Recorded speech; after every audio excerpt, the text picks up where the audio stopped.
Welcome to another edition of the Pace Report. I'm Brian Pace, reporting live here at the Blue Note here in New York City. Tonight you're going to witness and experience the divine sounds of jazz vocalist Dee Dee Bridgewater.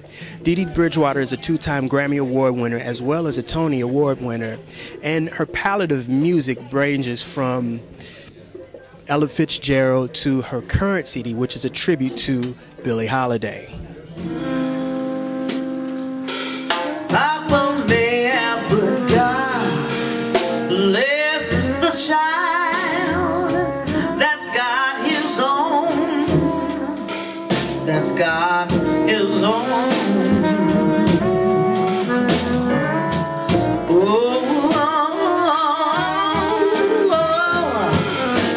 The strong get more, while the weak ones fade. Empty pockets, they don't make the grade. No, Mama may have, Papa may have, but God bless the child that's got his own,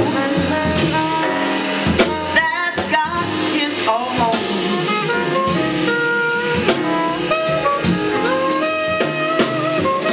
Oh,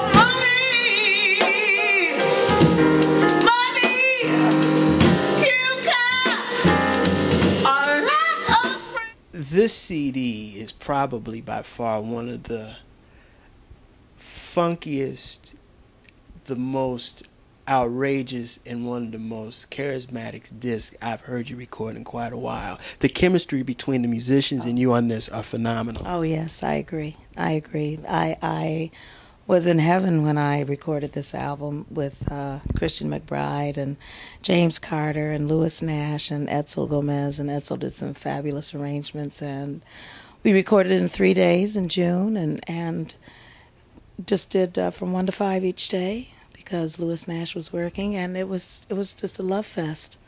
It was just 3 days of unadulterated love.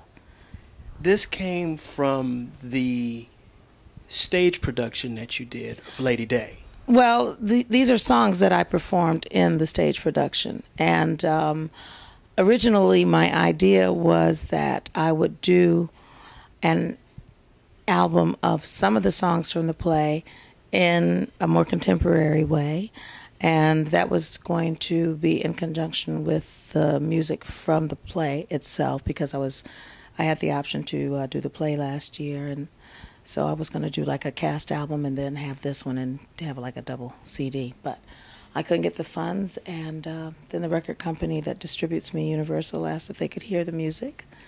You know, I'd recorded it in June, and they asked if they could hear the music in August, and I played it for them, and they flipped, so it became its own entity. You probably had about 50 or 60 songs of Lady Day, and you had to condense it down to 10, 12 tracks. That had to be impossible.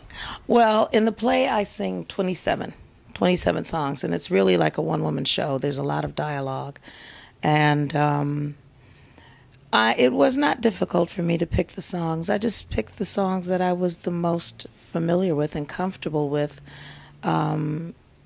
because I had this idea in a rush, and all the musicians were available in the beginning of June.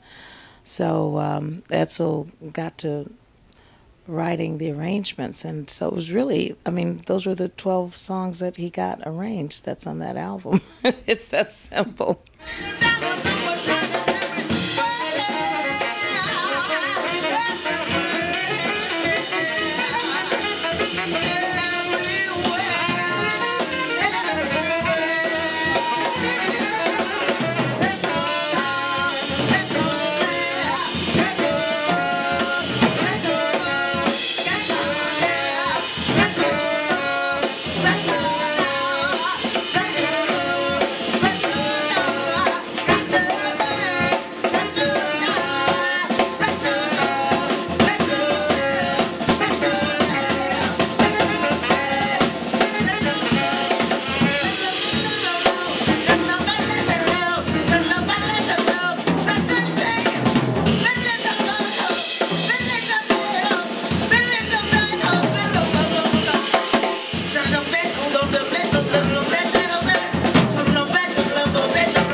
have a background in theater.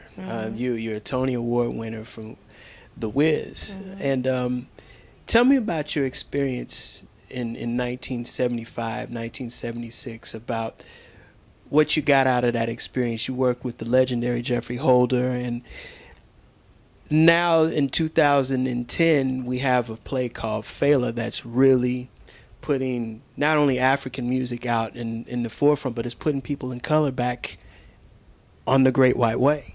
And I think that's beautiful, and I wanted to go and see it, but I don't have the time. So I think I'm going to actually come back to New York so I can go see Fela.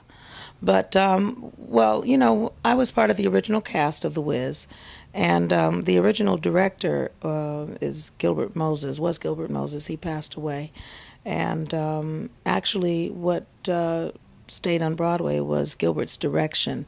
Jeffrey Holder did the costumes, and George Faison did the choreography, and Charlie Smalls wrote an amazing book, just an absolutely amazing book of music, and it was a wonderful experience. I had never done Broadway before, and I'd always dreamed of acting, and I'd always dreamed of doing kind of like a Ziegfeld Follies kind of like entrance, coming downstairs and being carried by men. And in the beginning, while we were on the road, that's exactly what happened. I came out of this teepee and came down these stairs, and then I was picked up and I sang this song, you know, going across the stage. And to make a long story short, a lot of my role was cut, and because I wouldn't do couch casting with the big producer, the money person. And so I ended up with 5 lines of dialogue and a half a song. They gave The Wiz my song, If You Believe, and I had another song called Arrested Body is Arrested Mind, and they cut that out. And so at any rate, but I got a Tony. Let's fast forward to 1978, the big screen adaptation, and Lena Horne played your part. I know. And we lost her about a month ago. Yeah. How did you respond when you saw it on the big screen and you saw an icon playing your role, the role that you got the Tony for? Well, it was a huge compliment. I mean, Lena Horne is one of my idols, and I had the chance to meet her on several occasions, and when she was doing her one-woman show on Broadway, Lady and Her Music, I went to see that several times, and Edsel Bridgewater, my first husband, was in her band, and whenever I'd go to see her, she would introduce me and say, "Ladies and gentlemen, I want you to meet the woman that originated the role of Glinda.